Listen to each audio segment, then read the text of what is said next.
There's Rob. We're going to go ahead and start a little early if you're ready, sir. Okay, question. I've got a local friend who would like to watch, and I just sent him the link that I had. Can you let him lurk in the background? Oh, is that the Thompson? Yes. I can. Let me put him in as well. And we'll. Really good engineer friend of mine. Oh, good. Good and engineer. Everybody always laughs when you say those kind of words, but I understand. Let me get you as a co-host here so you can share your piece.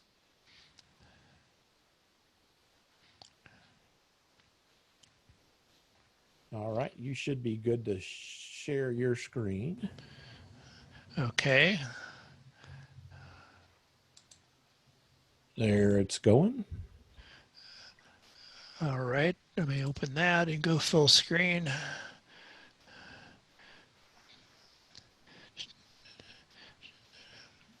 Wait a minute here. Yeah, it's done. Why can't I see what I'm trying to see? Make this go away. Okay. There we go. It had one of those wonderful Windows pop-ups. I had one wanting to do an update this morning, and I went, no, I don't think so, not today. So with that, Rob, I'll let you go ahead and take off, and we'll enjoy your presentation. Thank you very much for showing up. Okay, very good. Well, I'm going to talk about transceiver performance, but something that's a little bit newer in the last few years is really focusing on the transmitter side of the transceiver. So we've really got amazing choices today in receiver performance, and sometimes the limitation is the other guy's transmitter. So we'll talk about that. So I don't want you to just to focus on a few transceivers. There's lots of them now. And I started testing receivers in 1976, if you can believe that. And the choices we have today are just astounding from a quality standpoint. But there's new challenges, so let's look at the issues. Sensitivity, it's a non-issue. And you can say, why is that? And I get people sending me emails all the time, or maybe phone calls, saying, why doesn't my website sort the performance of all these transceivers by sensitivity? And it's really kind of a moot point. Sensitivity in the old days was listed in microvolts. So if you look on my website, it's still listed in that column under microvolts, so we can compare it to the older radios. And that's in a sideband bandwidth. And there, look at the R390A. That's almost as old as I am. And 0.2 microvolts. The R4C that I'm well known for having kits for, 0.2 microvolts, and a K3S with the preamp number 1 turned on, 0.2 microvolts. So you see it's not really an issue. And now reception limits today are pretty much determined by urban noise and RFI in your house and your neighbor's houses and noise skipping in. So sensitivity on sideband, in a sideband bandwidth, is a 10 dB signal plus noise to noise ratio. And that means when we're in the lab, when we feed in a signal generator and we go back and forth between the signal out of the passband and in the passband, the audio goes up 10 dB, and I measure it with an RMS meter. So now, of course, if we look at ads or reviews in QST, we look at noise floor, and you can measure it in any bandwidth, but the standard is a 500 hertz CW bandwidth. But this is a 3 dB signal plus noise to noise ratio. So instead of tuning in the signal and the meter goes up 10 dB like we do for sideband, it goes up 3 dB.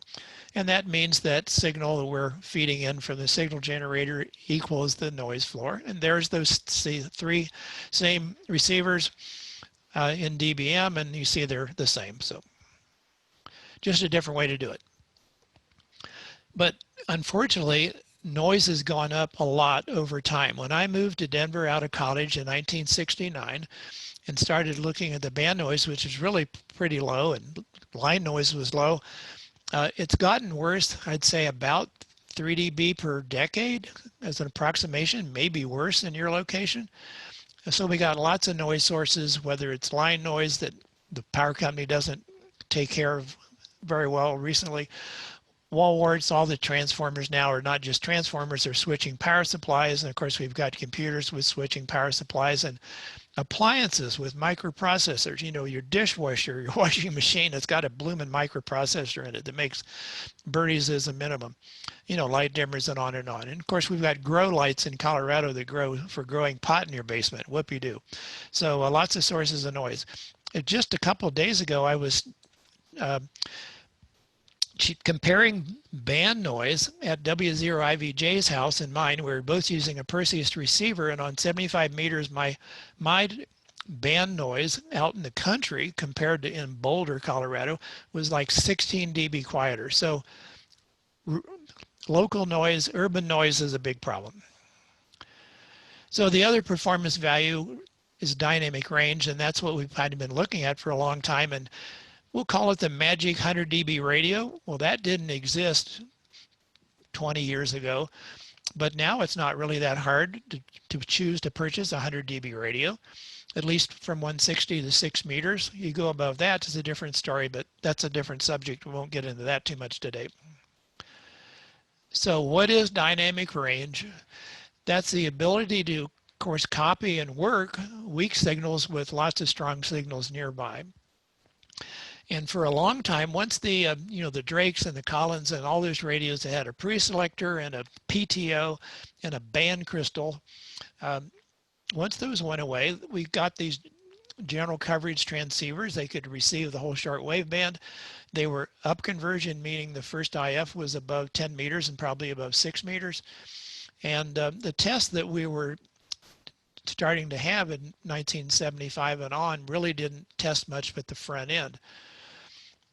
Now, of course, things have changed and the up conversion commonality has kind of gone away, and except for the ICOM 7851, which is kind of expensive, we've kind of gotten away from that. But we had up conversion radios for about 25 years. That's all we had to choose from for new product. And they were a compromise on CW, to say the least. I got away with it on sideband, and you'll see why in a moment. Again, the VHF, UHF guys are behind the times, but maybe we'll get some progress there sometime. So let's look at the things that we should be concerned about today.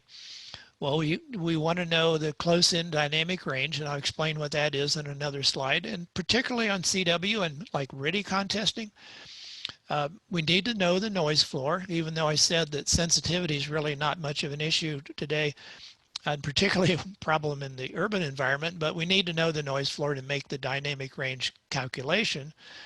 Reciprocal mixing dynamic range. That's the phase noise performance of your synthesizer. I'll discuss that. Something that gets almost no press is the transmitted broadband composite noise. That's a big deal for field day, for instance. Transmitted splatter. Well, I think we all know about that. We've certainly been bothered by somebody's sideband signal 3-5 kilohertz away, maybe more, that's splattering onto our frequency. And then key clicks. If you do much CW, you'll find some really bad key clicks on the air that's annoying. So dynamic range and noise floor were defined in QST and Ham Radio Magazine in 1975. It probably existed in the commercial world, but for us that was new. So the design was feed in two signals that are well isolated and fed into the receiver. And you're going to increase the signal until the third order dynamic range product, the distortion product in the receiver, equals the noise floor. That's that kind of 3 dB signal to noise ratio thing.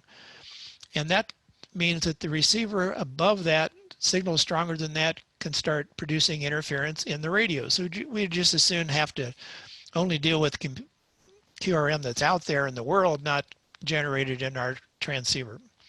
So just as an example, if the noise floor of the receiver was minus 128 dBm, that's a common value without the preamp, and if the two test signals were minus 28 dBm that produced that distortion product equal to the noise floor, then that radio would be our magic 100 dB radio. Nothing magic about 100 dB per se, but that's a pretty big number. Maybe it's 90, maybe it's 80. So that's what the dynamic range value means. So when this testing started there in 75, and for a long time really, in QST, for instance, the two signals that we were feeding into the radio were 20 kilohertz apart, and that data is still presented. But that's not really approximating a real pileup, a contest, a de-expedition, or something like that. And for the upconversion radios, or in the case of the R4C, which is the reason this all came about where I started testing radios, was if the two signals are far enough apart and that far down the band or up the band, and in order to tune in that third order product, if it doesn't get through the first IF filter, which we now call a roofing filter, then we're really only testing the first mixer and any passive intermodulation in the crystal filter. So I was using an R4C and 160 meter CW contest, and it fell apart in the contest, but the reviews said it was fine. So, well, here's the problem. If it falls apart on the air, but the test says it's good, the radio is what it is. And so the test isn't any good. So I said, okay, I'm going to put these two signals 2 kilohertz apart, and they get through the roofing filter, and then all of a sudden the dynamic range plummeted by 20 to 25 dB. So when we just had the upconversion radios, this is really an issue, particularly in the CW pileups and contests. The other performance issue is phase noise. It's now defined as reciprocal mixing, but that was sort of a new term. So let's get an idea. You say, okay, the synthesizer came along, we liked it, our radios didn't drift anymore, we had digital readout, but they were much noisier, and this particularly the first 10 or 20 years. So let's look at this little bullet-nosed signal on the left, and that's our weak signal we're trying to work. And there's a really strong signal nearby, and let's make it a perfect signal that has no noise of its own. That doesn't exist, but even if it did, the synthesizer in our radio has some sort of noise on it. Maybe it's poor, maybe it's good, but whatever it is, it mixes with that strong signal, and that puts a noise sideband on the strong signal, which can then overlap on the weak signal. Now, this little cute graphic that I got off the web rather implies that the phase noise fell off rather quickly, and in some cases it does, but in other cases it doesn't. For instance, the FTD X3000 has a flat phase noise characteristic, so you could be 100 kilohertz away and have that poor signal mixing with this strong perfect signal and put noise on top of the weak signal. So it's really important to know what the characteristics are of your synthesizer. So the devil's in the details, as I say, so you really have to read QST reviews carefully. I really recommend you look at Bob Allison's sidebars, because he'll kind of get down to the nitty-gritty. So there's a couple of sidebars if you want to read about more detail on reciprocal mixing dynamic range. That's the phase noise performance of your radio in the April 2012 and the May 2016. And actually, for a very long time until relatively recently, most radios their limit in reception was the phase noise, not the dynamic range, not the third order distortion product. And the ultimate example of this was the FTD X3000, reviewed in 2013. That was kind of funny. The ads in QST said the radio was 106 dB. I don't know where that number came from. But the league measured it at 100 dB, but they did it in a funny way because the phase noise was so dominant. They make the measurement of that third order product with a 1 hertz filter. Now, so far, whenever I've asked in a live audience, how many people use a 1 hertz filter? No one's raised their hand. Well, I tested the radio and put it on my website before the review in QST, and I said it was an 82 dB radio. But if you read the fine print in the QST review, it also said that the phase noise limit was 82 dB. So if you've got one number that says it's 100 and the other number says it's 82, guess what? You look at the low value number and forget the big number. Well, that was a while ago, 2013, but March in 2020, QST reviewed the Zygou G90 Transceiver. It's a fairly inexpensive QRP rig out of China. Again, they measured it with their narrow filter and said the dynamic range was 91 dB, but the reciprocal mixing was 84. So ignore the 91 dB number. But again, Bob's sidebar, that was the key thing. He pointed out the mediocre keying sidebands. That means key clicks. Sideband IMD performance splatter, not so good. Transmitted noise, not so good. Matter of fact, bad enough he says he doesn't recommend you use an amplifier with this G90. So I've seen that more than one rig where Bob said, really don't hook it up to an amplifier. So read the fine print, and it is kind of it's not just always obvious when you read a review. We really need to be good neighbors. This is something that Contest University, the day before Dayton, really emphasizes. We share the bands. We really need to be a good neighbor and not bother people close in. Well, this reciprocal mixing dynamic range, as I said, really dominated for quite a while. There were not that many super hit legacy radios where that was the case. So today, the K3S is a good example. Of course, the $12,000 7851. But now we've got the two latest rigs that have come out, the FTDX 101D or the MP or the Kenwood TS890S. Very good, very good. So we now have standard superhet radios that just have great performance there. The direct sampling radios like the ICOM 7610, the 7300, all the Flex 6000 series, and the Apache Anon, at least the current products, there were some really early 7000s that needed a new clock. So if you put a good clock in a direct sampling radio, it's going to have good phase noise. So it's actually pretty easy compared to what it took all the years to design a good synthesizer. So today our choices for purchases are basically superhet or direct sampling. And some of them are hybrid, and that just means like the new Yaesu or the new Kenwood. The hybrid has a direct sampling band scope with amazing resolution, but it's still a superhet. And they both work, and they, in most cases, you probably couldn't tell the difference. But a prime example of where a superhet with a roofing filter will be an advantage would be field day, or if you've got a ham really close by. The blocking value for a superhet can be 25 dB higher than the ADC overload of a direct sampling. So if your signals you're having to deal with are 60 or 70 or 80 over 9, which thank goodness we don't have to do all the time, that can be an issue. I've gotten some emails in the last month, people saying, I'm going to get a new rig, I've got a ham 2 blocks away. So that's certainly tough. Field day, as I've mentioned, even a ham a mile away.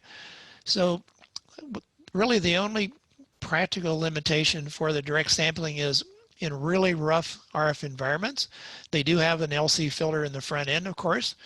For instance, the ICOM and most of the rigs, all those up conversion rigs, they had a half octave LC filter in the front end. Well, a half octave filter on 20 meters is like 11 megahertz to 15 megahertz. So there's a lot of commercial stations in there too. Now the 7610, for instance, has a tracking preselector you can turn on. The new Yaesu has a tracking preselector, so that helps knock things down that are out of our ham bands, but doesn't have a lot of effect inside the ham band. So in certain cases, the superhet with the roofing filter is an advantage. Here are the things I say that are important to look at. Now the first two are CW oriented. Now, whether you do QSK, meaning you can hear between dots and dashes, or you just want semi-break-in, you really don't want a lot of extraneous clicks and pops in your earphones. The audio peak filter is a real advantage to reduce the noise. I use it all the time on CW. The band scope and waterfall is just amazing. Of course, today I probably wouldn't buy a rig without one. We need a good user interface. We don't want to be fumbling around to have to, particularly in a contest, to change things. So it needs to be easy to adjust. And our logging program better be able to talk to the radio without ever dropping off. So we need that. Personally, if I'm running a computer-controlled radio like an Apache or a Flex, I like a tuning knob. But that's me. Some people do just fine with the mouse and click on a signal. So that's up to you.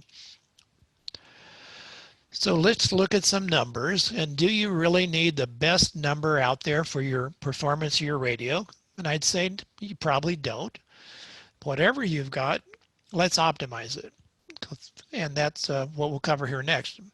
And there's lots of choices today, which is really good.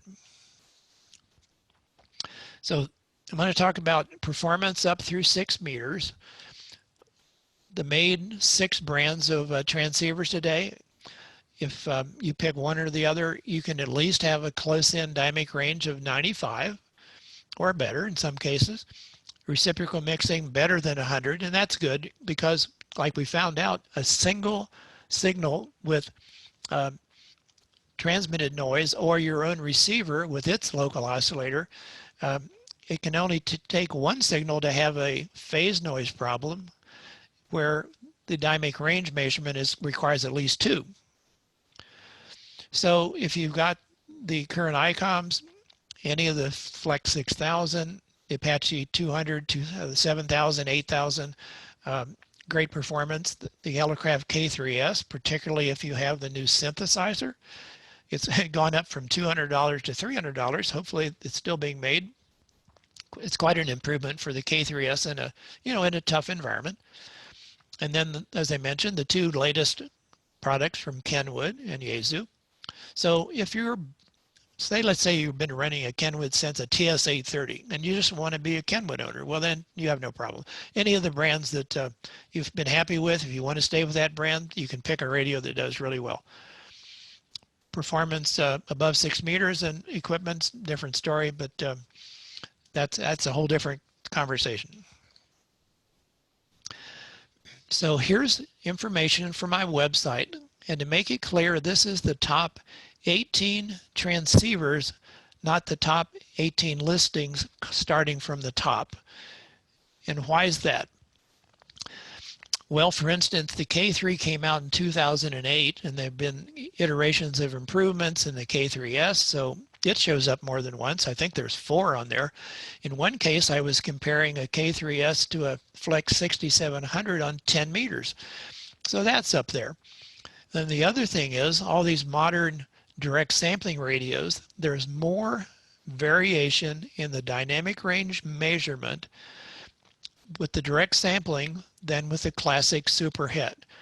Now it's not night and day, but it's can be several dB. So I've been lucky enough in some cases to be able to test 2 different samples of different direct sampling radios, and they're both in there. And the second one will just say second sample. Maybe it's better, maybe it's worse. So there's a little more variation there. But among these 18 transceivers that go from 90 dB with the Eagle clear up to 110 for the FTDX 101D, all those are amazingly capable of handling any type of DX and contest for the most part. The price range of $1,000 for a 7300 today, $12,000 for the 7851, and the Hilberling's even more expensive than that. One thing that's happened, because there's like over 40,000 ICOM 7300s out there, it's affected the used market. So if you've got a budget and you really can't spend $1,000 for a new rig, the older equipment that's perfectly fine on this list, and for instance, you can probably buy a TS590 for $600 or maybe a little bit less. Of these 18 transceivers, I've run 12 of them in contests and some of them more than once. And I tend to run 160 meter CW, 10 meter sideband in CW, and sort of the gamut of really crowded and noisier bands on 160, and then 10 meters where you're really a different environment as far as the noise level. So what's the elephant in the room? What's the K4 going to be like? Well, of course, the K4 was announced at Dayton a year and a half ago.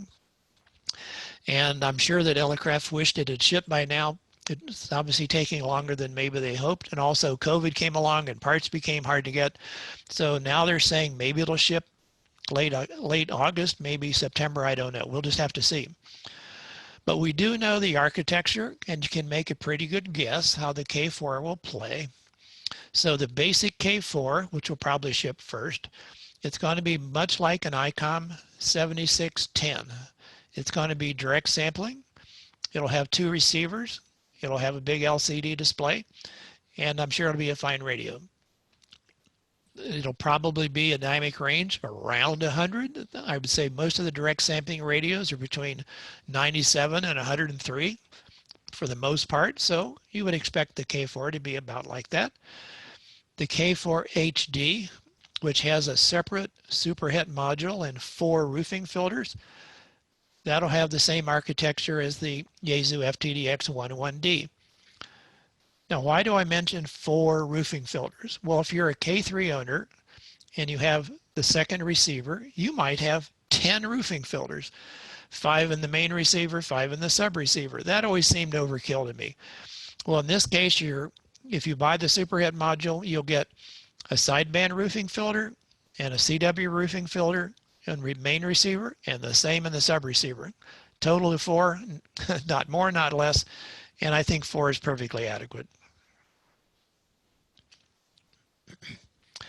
So as mentioned, the effect of the 7300 was we've got amazing choices, particularly in the used market. Now, currently I don't own a radio that doesn't have a band scope, but you can add them. A lot of these dongles around for $100, $150. You can put a band scope on a TS590S, and so LP pan exists, and so there's lots of ways to get a band scope if you don't have one. So here's sort of the nitty-gritty of making your transceiver work the best way possible from both a performance standpoint and what we'll call a fatigue standpoint if you're a contester or trying to work a de-expedition and you're slugging it out for a long time. We really need to look at net gain. Now, what does that mean? So I'm going to show you some slides here of screenshots on 10 meters and 160 meters and how I'm running these radios, and whether we're using the preamp when appropriate or the attenuator. And I don't know how many people use the attenuator, but I do it all the time on 40 meters and below. I live out in the country, so it's quiet. And so 15 meters and above, it's not unusual for me to have the preamp on, and certainly 10 meters. But in an urban environment, you might find that the preamp doesn't help. So we'll see how to figure that out. I talk to people at night on 40 meters and they've got their preamp on. And assuming you're using your transmit antenna, you don't have some receive antenna or beverage or who knows what, preamp on 40 meters at night is kind of crazy. You just don't need it. So here's a screenshot of a TS890S, December 2018, the ARRL 10 meter contest. Now, sunspots haven't been too good lately. But I still had more than 20 signals, middle of the afternoon on Saturday. So there were lots of signals to work. I'm doing S&P, search and pounce. I don't, unfortunately, run on CW. My skills when I was a teenager were much better than at 73 years old. So let's look at a couple things on this screen besides the signals. The upper right-hand corner, preamp 1. Okay, 10 meters, quiet location, makes sense. I'm working weak stuff. Lower right-hand corner, audio peak filter. Now, I don't necessarily have that cranked down to 50 hertz or something like that. I've got plenty of DSP selectivity adjustments I can make, but I like to take the edge off the noise, so maybe it's at 200 hertz or 250 or something like that. So it takes the edge off the noise, and so that's how I'm running it. And then I just start on the left-hand side and work each station one at a time and start over. So what can the band scope show? Well, obviously we saw all those signals, and maybe you're trying to work a de-expedition and you can see everybody. In a de-expedition, everybody's split. So up 2 on CW, 2 to 3, up on 5 to 10, probably on sideband. So you can see the whole, or maybe you can see who somebody is that's working the DX station. But with our fantastic digital filters in our radios today, if the interference is splatter, key clicks, transmit composite noise that's in or pass band, these fantastic digital filters can't get rid of that type of interference. And now we can really see this a lot more. So here's the the 160 meter ARRL contest a week before the 10 meter one actually. And there's a lot more information here than when I took the picture originally. I really just took the picture to show how much QRM there was, how busy the 160 meter contest was on Friday evening at 7:40 p.m. So we've got over 30 stations in its same 10 kilohertz bandwidth as we were looking at on 10 meters. So let's look at some of the basic things. Well, the upper middle, I have the audio peak filter on. Okay, that makes sense. Reduces the noise. On the left, though, this is the 7610. Well, the preamp's not on. I've got the attenuator on, 12 dB. Now you say, no, why am I doing that? Two reasons. Well, first off, band noise, exclusive of whether we're in town in a noisy environment, is about 30 dB more noise, band noise on 160 meters than 10 meters. So radios today are all designed to be adequately sensitive on 10 meters, let alone 6 meters. So we've got sensitivity to burn on 160 meters or 80 meters.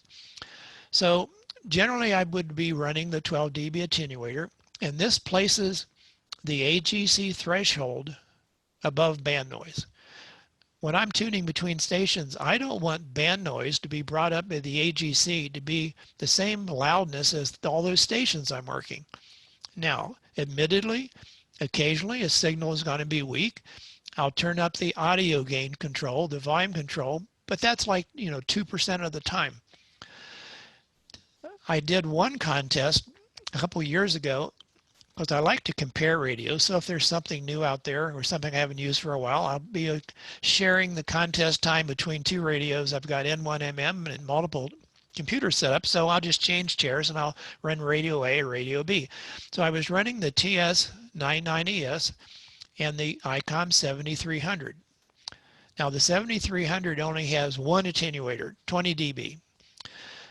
Well, the Kenwood has 6, 12, and 18. So I set it at 18, the ICOM 7300 at 20, and I operated the whole contest with the 20 dB pad, which was more than I'd typically done, but I actually loved it.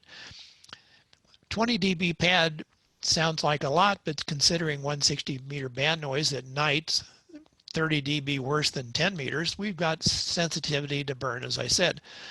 So that was really a fatigue reducer because band noise was almost non-existent the way I was running that radio with that much attenuation. But the other thing this screenshot captured was a station with terrible key clicks. So look there on the left, I listed key clicks 5x. This station is like 5 times wider than he should be. You can see it on the band scope, you can see it on the waterfall. Now go over to there to the right where it says clean. Now that station's maybe 3 dB weaker than the terrible signal, but look how narrow it is on the band scope. Look how narrow it is on the waterfall. That's a wonderful signal, and he's strong. Now let's go back to the one with the bad key clicks. And if you look there on the edges of those key clicks, there's a little weak signal that's trying to peek out above the key clicks. Maybe I could work him. You can see that not only on the band scope, but the waterfall. You can see that little blip here and there. So it's a shame that that station is being QRM'd by a station with terrible key clicks. So unfortunately, those key clicks can be something you can turn on yourself. Now, isn't that crazy? So let's look into that in a little bit. Well, what about sideband? What's it like as far as the width of our splatter signals? It's unfortunately right now there's only one OEM, original equipment manufacturer, that offers a way to clean up our sideband signals. Now the station there that's really clean, straight up and down on the waterfall, running an Apache, that happens to be an 8000, with pure signal, pre-distortion, and an amplifier too. Now he's a hi-fi sideband guy, it's KA0KA. So he's set his bandwidth at over 4 kilohertz. Personally, I wouldn't choose that. I'd pick 2.7 or some 2.8. But anyway, you can see the signal straight up and down. Look at the guy down the band, 14 kilohertz, there on 20 meters, and look at all the fuzz on his signal. He's about 3 times as wide with splatter as his main signal. My guess is his transceiver is not that bad. He's probably overdriving his amplifier, and this is sort of typical. I run a scope all the time. I don't know how you really can watch your signal carefully without some sort of monitoring device, maybe a peak reading watt meter.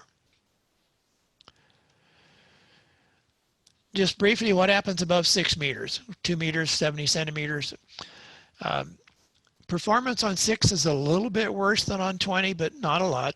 But on 2 meters and above is a different story, 10 or 20 dB worse. So the VHF guys and UHF guys are still sort of waiting for the 100 dB radios, and we don't have them. So how do we decide when to run our preamp or our attenuator, for instance? Really, you should make your dummy load. Hopefully you have a dummy load. Make it easily accessible. Maybe you have a spare port on your transceiver. You've got an antenna switch. I have an alpha delta antenna switch, and I could put my dummy load on one of the positions. So you put your receiver, turn up the volume so that you're just going to hear noise coming out of the receiver. I use a meter, of course, to make these measurements, but you can just do it by ear. And so here I have a case where we go between the dummy load and an antenna. So we've got a 5-element Yagi on 10 meters, a 5-element Yagi on 6 meters, and are going back and forth between the dummy load and the band, of course, tuned between stations. This information happened to be a Pro 3, 756 Pro 3. So with no preamp on 10 meters, if I went between the dummy load and my 10-meter antenna, the noise only went up 3 dB. The band noise went up 3 dB. That means the receiver is generating half the noise.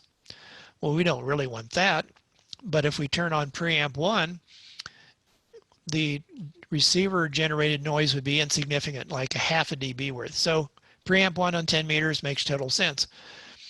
On 6 meters, I've never used a transceiver yet that with the preamp off had virtually any antenna noise gain here at a quiet location. So in this case, 1 dB. We can hardly hear 1 dB. So it took preamp 2 to get up there near 10 dB so that antenna noise gain was such that receiver noise was out of the picture. Of course, I do recommend on the higher bands, find some surplus hardline. Coax loss, you can't ever get the signal back. So I've got lots of hardline here. Well, this is going to get sort of technical here. Spectrum analyzer, probably you don't own one, but you'll see reviews in QST with spectrum analyzer plots. So let's look at these in a little detail. This is a two-tone test on transmit at 100 watts with the cleanest transceiver. Well, this is just a transmitter actually. The Collins 32S3. I think it's out of production, but I guess you can buy one on the used market. So how do we measure a transmitted intermod products? Well, with the spectrum analyzer, we really just have 2 cursors. We put one cursor on one of the 2 tones that are equal, and the other cursor on the 3rd order, the 5th order, 7th order, 9th order. Make sure anything, and it comes out a digital readout. In the upper right-hand corner, you can see it says minus 36.5. That's really good, but that's not the way it gets published in the magazines. For whatever reason, some years ago, the advertisements in the magazines and QST decided, well, we'd like bigger numbers. We're going to rate everything as to PEP, peak envelope power. Well, it makes the number 6 dB bigger, but it doesn't have any effect on the signal. It's kind of like changing your speedometer from miles per hour to kilometers. The number goes up, but guess what? We're going the same speed. So here's this really clean Collins, but the span on the spectrum scope or the spectrum analyzer is plus or minus 20 kilohertz. And the distortion products, we can see 80 dB down. That's way down. So plus or minus 10, everything's gone after plus or minus 10. So that's really good. This is the second cleanest transceiver I've ever owned, and it's the Kenwood TS990S. It has a 50 volt PA, and it measured 2.5 dB better on 3rd order, but look, it takes longer for the distortion products to go away. Now, admittedly, we can see 80 dB down, but it's going out instead of plus or minus 10, about plus or minus 18. But still, that's the cleanest, second cleanest of anything I've ever owned. This is more typical. This is a K3, and it's almost 10 dB worse on third order. So it keeps going and going and going at plus or minus 20. So let's look at what we're having to deal with on the air with the solid state transceivers today, particularly the 13.8 volt. Now that TS990 had the 50 volt PA, and the Apache 8000 also has a high voltage PA. So if we're worrying about dynamic range, and it's really important in the CW pileups and the contests, and I think a RIDI contest, but look on sideband. How do we get away with having up conversion radios for about 20 or 25 years that had a 70 dB dynamic range, plus or minus a few? And on sideband, though, guess what? The splatter from a station 3-5 kcs away really dominated. So in this case, look at this vertical line. We're seeing that the distortion from this odd order distortion products is only down 45 dB, 4 kilohertz away, but the dynamic range of this TS590S, as an example, is 90 dB, 92 dB. So in this case, the dynamic range of the radio on sideband hardly mattered, where in a CW pileup it might. So that's just where we're kind of stuck with today, is most of the rigs are 13.8 volts, and they're just not that clean compared to the Collins that came out in the 60s. So we've seen what the sideband bandwidth's like, and really overdrive your amplifier, of course, just adds to it. So if you've got some guy that's 10, 15, 20 kilohertz wide, it's not his transceiver. He just is overdriving his amp.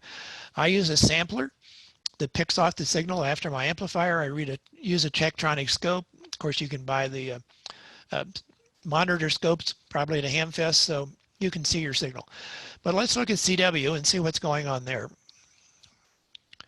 Now you would hope if you're trying to work a weak signal 1 kilohertz away on CW from a really strong signal that your super DSP filtering can squeeze it down to 200 hertz or even 100 hertz and work the weak guy, but maybe not. This is a spectrum analyzer picture of a TS890, and you go into the menu and you can adjust your rise time. But you're given choices on every radio in the market, except maybe Elecraft, that you can adjust it and be terrible. So if you look at this bandwidth transmitting DITs at 30 words a minute with the rise time set to 1 millisecond right in the menu, then you compare it to 6 milliseconds, the other choice, one of the other choices in the menu. It's 25 dB difference in your key clicks at 1 kc offset. It's too bad that when you pick 1 or 2 milliseconds, it doesn't flash up on your LCD screen and says, you just turned key clicks on. That's a bad idea, but it doesn't do that. Transmit composite noise, not too well discussed in the magazines, but as I mentioned, in field day, it's a big deal, or a nearby neighbor. Field day is amazing today. When we have our normal field day, it was a little different this year, of course, but we'll have a CW station on the low end of the band, a sideband station. Well, now we've got an FT8 station that's sort of there in the middle. So we'll probably have 2 or 3 stations on 40 and on 20 if it's a big operation, all in the same band. So the transmitted noise here of the Elecraft K3S is really good. It's good at 10 kilohertz, and it's good at 100 kilohertz, which is real important for that FT8 station or the sideband station. The ICOM 7610, not as good at 10, but virtually identical at 100. So from a contest, from a field day standpoint, that's going to be okay. But then look at the Azuth FTDX 3000. It's poor at 10, and it's equally poor at 100. So probably your operation for field day example, some of your people won't let the transceivers that are really poor onto your operation. They'll use something else that's cleaner. Let me give you a real quick example of what can happen. There is a station in Boulder that's up in the foothills. So he's up at 7,000 or 7,500 feet overlooking the city at a lower elevation. So he can see the whole city. And he used to be running an FT1000MP, a fairly popular rig some years ago. And he didn't bother another station. It was really a big operator on 15 meters. He's got a stack, fancy antenna. Then the station up on the foothills got an FTDX 3000. And the people in Denver now, the people in Boulder now are covered up by 50, 100 kilohertz of transmitted noise, as you can see up there in that example, messing up reception up and down the band. And if you would go back to his old 1000 MP, no problem, the FTDX 3000, terrible. So this is not being a good neighbor. I don't know if you read my article in the November issue of QST last year. It's titled, "It's Time to Clean Up Our Transmitters." I really commend the league for publishing the article because it was kind of critical. I didn't give examples by name too much unless you looked up the reference. I'd say, this issue and this year, here's an example. So it talked about all sorts of noises that are generated today, whether it's key click noise, sideband splatter noise, or transmit composite noise. The other amazing thing in the same issue was they tested the expert SPE 1.5 KFA the normal way, and it came out with the typical minus 30 dBm, minus 30 dB PEP, not DBC, but PEP distortion, which is common today for all the LD-MOS amplifiers. But they also took an Apache transceiver using the pure signal that you saw that example there on 20 meters, using the pre-distortion pure signal, and it improved the distortion products of just the third order, only 17 dB, and as much or more for the other higher order products. So that was the first really to show the amazing difference in pre-distortion and what it can offer. Now currently Apache offers it. Flex has talked about it for years. Hopefully they'll come out with it. And Elecraft says the K4 will have it sometime. I'm sure the software won't be ready when it first ships, but we're hoping. Wouldn't it be great if those three companies out of the main six really offered pre-distortion? So maybe that's ahead. But right now, Apache is the only one. Solid state linear amplifiers, not so linear. This was kind of interesting. I found a publication from the ARRL in 1977, and of course they were all tube amplifiers then, and every one of them had the third order distortion products minus 40 to minus 50 dB with the PEP method. Okay, so we're just going to stay with PEP. Well, QST has reviewed the Elecraft KPA 1500. It's a minus 30 on 20 meters. I've got data on the Power Genius XL, minus 30 on 20 meters. The SPE was reviewed in QST, minus 30, but that's 10 to 20 dB worse than the good tube amps. And then, for instance, that TS990 I was showing you, it measures minus 40 with the PEP method. So it's kind of a shame to run your nice clean transceiver through an amplifier that makes it worse. So this is what we've got right now, and now we all of us that have a direct sampling transceiver or one with a direct sampling scope, like the new Kenwood and the new Yaesu, you can see this on the air, as you could see with that one example. And I just got an email today from W1BG showing me a station that was running an amplifier, and he was like 15 kcs wide. So we can see it now, and you can't just blame it on the receiver. I mean, in the old days, you'd tell a guy he's wide and you say, oh, I'm overloading your receiver. There's nothing wrong with my transmitter. Well, now if you see it on your direct sampling band scope, you know what's happening. QST has started publishing a graph of the linearity of some of the amplifiers they're testing. So there's the Elecraft.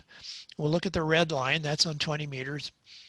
And I'm sorry, the blue line's on 20 meters. It's not perfectly straight, but it's pretty good. And then we just got a review in July of this year of the ACOM 1200S, and whether we're looking at they've reversed the colors for some reason, but the red one's 20 meters. Well, that's certainly not a straight line. Matter of fact, it's only approximately a straight line at half power. So it'd be interesting to see this amplifier on the air, because it would be fine on CW, fine on GFT8, fine on RTTY, but I'd run this at 600 watts if I was running it on sideband. So we really need to have more information of what our amplifiers really do, and really at what power level. Just because it's rated at 1,000 watts, maybe we can't run it at 1,000 watts. So let's look at the numbers that were in QST and not just the graph. And this is a little bit esoteric, but the third order, fifth order, seventh order, you would expect them to get better as we go at the higher orders, because those spectrum analyzer screenshots I showed you earlier, they all fell off smoothly. But with this ACOM 1200S, the fifth order is actually 1 dB better than the third at the 1 kilowatt rated power. But they also published the numbers at half power. And in this case, well, then it started looking normal. The third order was minus 33, which was okay. Fifth order was minus 41, but look, that's running it at half power. So I doubt that many people run their amps at half power. Let's look at the other data we have on the SPE, the KPA 1500, the Power Genius XL. Well, in each case, the fifth order is significantly better than the third order. But I don't think you would necessarily have gotten that impression reading the review unless you really looked at it carefully. So you really got to look at reviews with detail, and if Bob Allison's got a sidebar, read the sidebar. So what's the bottom line today? Receiver performance from all the 6 major OEMs is amazing. Limitations in a pileup might be those 3 types of noise. I'm using the term noise in the most generic sense. Splatter noise, key click noise, broadband transmitted noise. So you may find that your receiver is so good that if you can't copy somebody, it's because the guy next to you has a signal that's not as clean as we would like. Just a couple of links here. Contest University has several years of presentations, not only myself, but many teachers on different subjects. So if you go to contestuniversity.com/videos, there's lots of stuff to watch. Great stuff.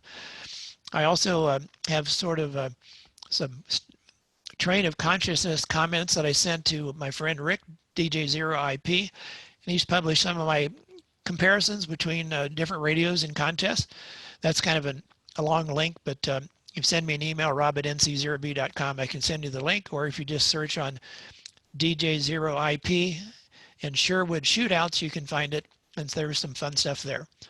So, and feel free to email me, rob@nc0b.com. I can send you a PDF of the presentation that has these links in it and things like that. There you have it, gentlemen.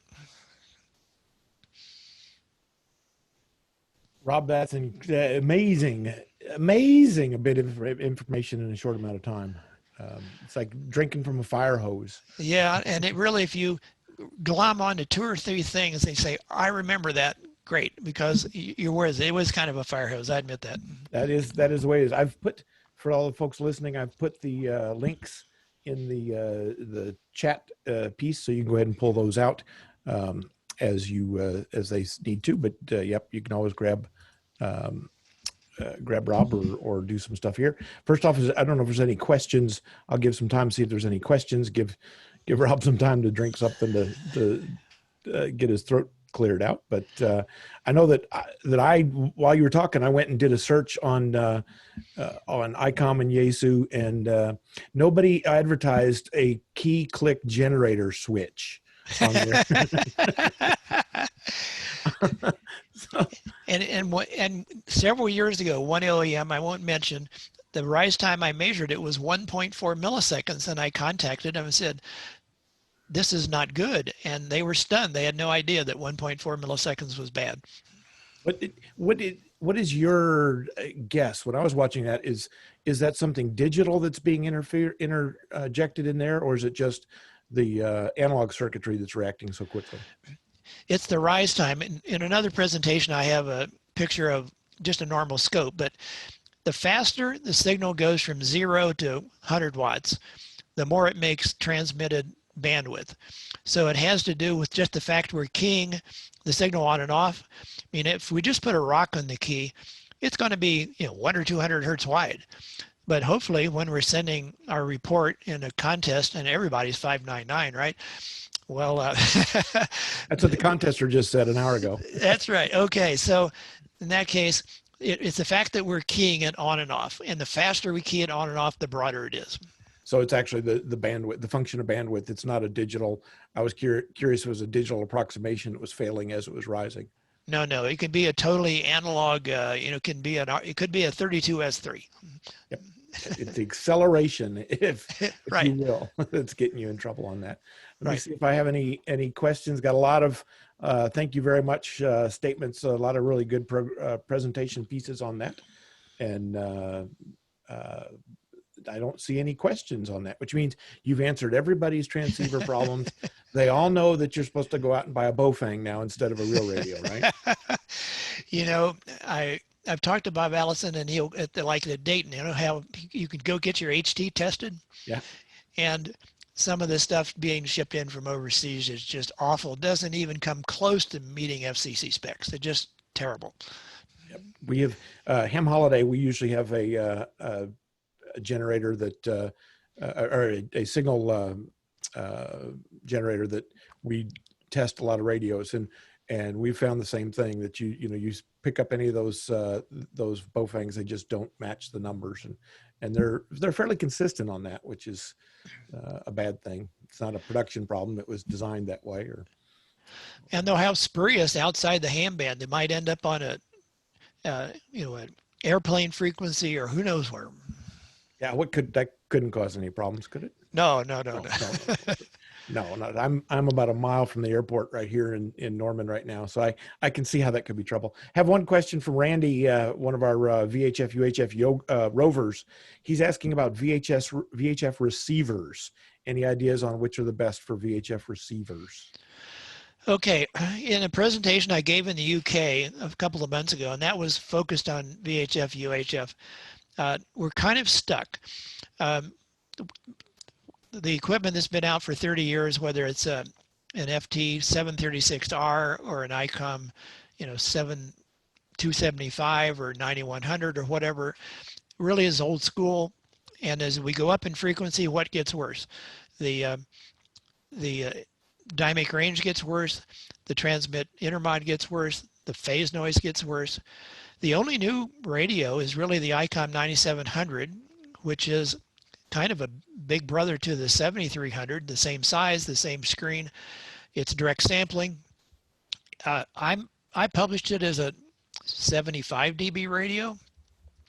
The league published it as a 91.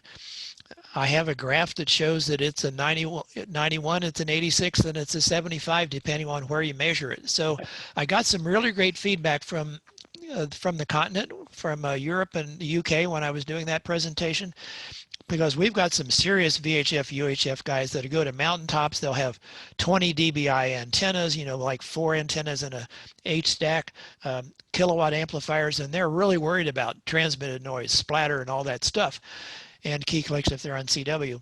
So there aren't too many choices. The really serious guys are still running transverters, and that can cost significant money. And then when you're running an amplifier, you need a sequencer, so the preamp gets out of the circuit before the kilowatt goes up to coax.